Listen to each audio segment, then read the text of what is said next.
crois que ce que j'ai devant les yeux est juste incroyable.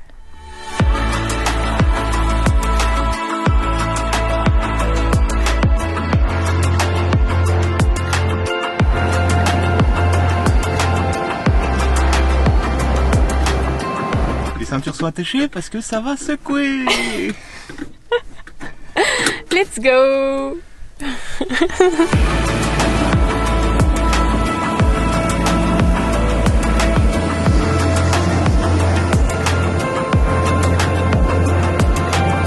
Finalement, on s'en sort plutôt bien, en tout cas pour l'instant.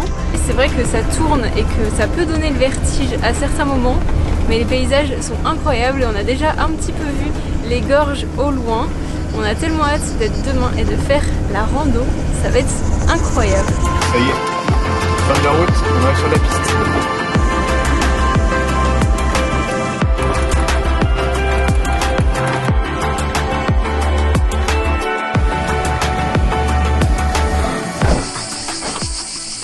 We did it. C'était comment? Ah, au début facile. À la fin, sur les 3 derniers kilomètres, c'est parti vraiment en mode piste. Donc là, c'était un peu plus tendu. Mais en vrai, ça se fait. Tranquille. Faut pas avoir trop le vertige, le pied sur le frein, mais ça se fait.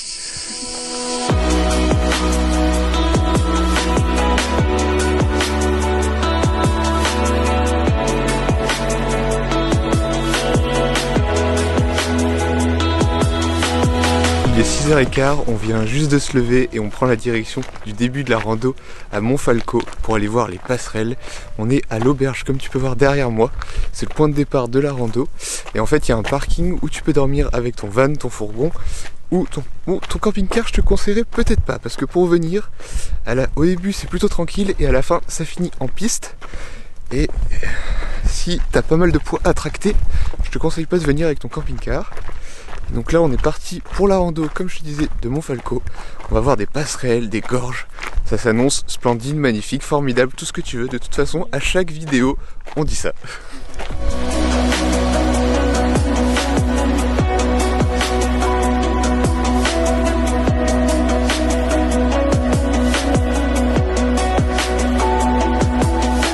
Il est 7h, après 45 minutes de descente sous les bois, on arrive enfin à la première passerelle qui est juste derrière moi. C'est une passerelle qui est à flanc de falaise. Et franchement, on fait pas les malins.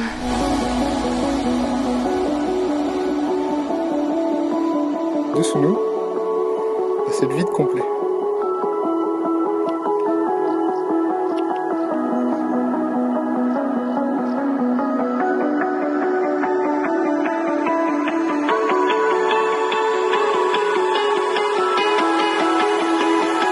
C'était flippant, mais je pense que le plus flippant c'est le pont quand même. Je sais pas parce que la deuxième passerelle, du coup t'es vraiment, mais c'est impressionnant, à flanc de falaise, ça fait des Z comme ça sur la falaise, et avec un gros sac à dos, il y avait des passages, j'étais obligé de me coucher, et donc tu vois vraiment, t'es dans le vide quoi, t'es sur des planches en bois, et le vide total sous toi, et le pont.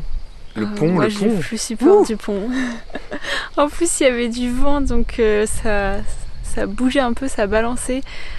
Franchement, j'en suis encore toute retournée.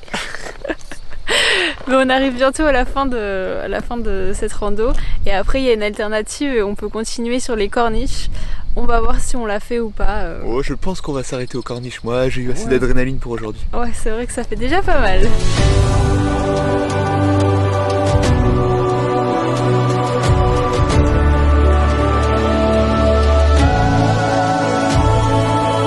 Ça y est, on a quitté l'auberge de Montfalco, on a repris les quelques kilomètres de piste avant d'arriver sur la route goudronnée et on a croisé 2 vannes dans une montée à 15%. Franchement, heureusement qu'ils nous ont laissé passer parce qu'on s'est fait une petite frayeur. Et là, on est en direction de la muraille de Finestras. Oh.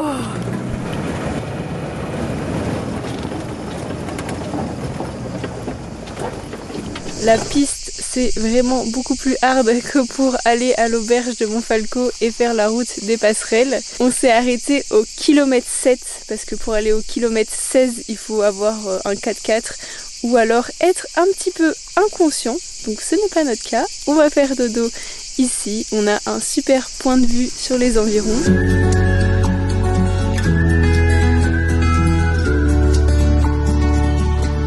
On se retrouve encore une fois à 6h15 pour commencer la rando.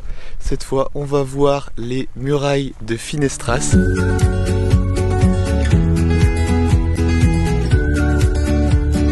Je vais essayer de me rapprocher un petit peu en descendant depuis l'ermitage de Saint-Marco, en faisant bien attention quand même parce que c'est périlleux.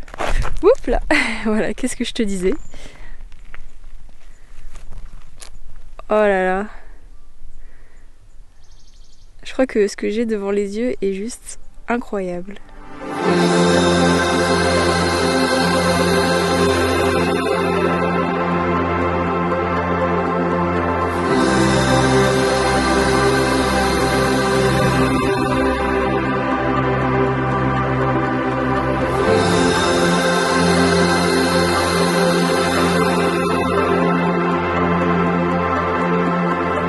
Le village de Finestras, il est complètement abandonné depuis les années 1960 et la construction d'un barrage. C'est assez courant en Aragon et dans le nord de l'Espagne, les villages abandonnés, mais c'est toujours autant impressionnant. Nous, ça nous fait beaucoup penser au village abandonné de Celles au lac du Salagou. Pour la même raison, à cause de la construction d'un barrage et de la montée des eaux dans la vallée, les habitants avaient dû quitter le village. On te met le lien vers la petite fiche ici ou ici, je sais plus, pour aller voir la vidéo qu'on avait réalisée au lac du Salagou. Et nous, on part explorer le village de Finestras.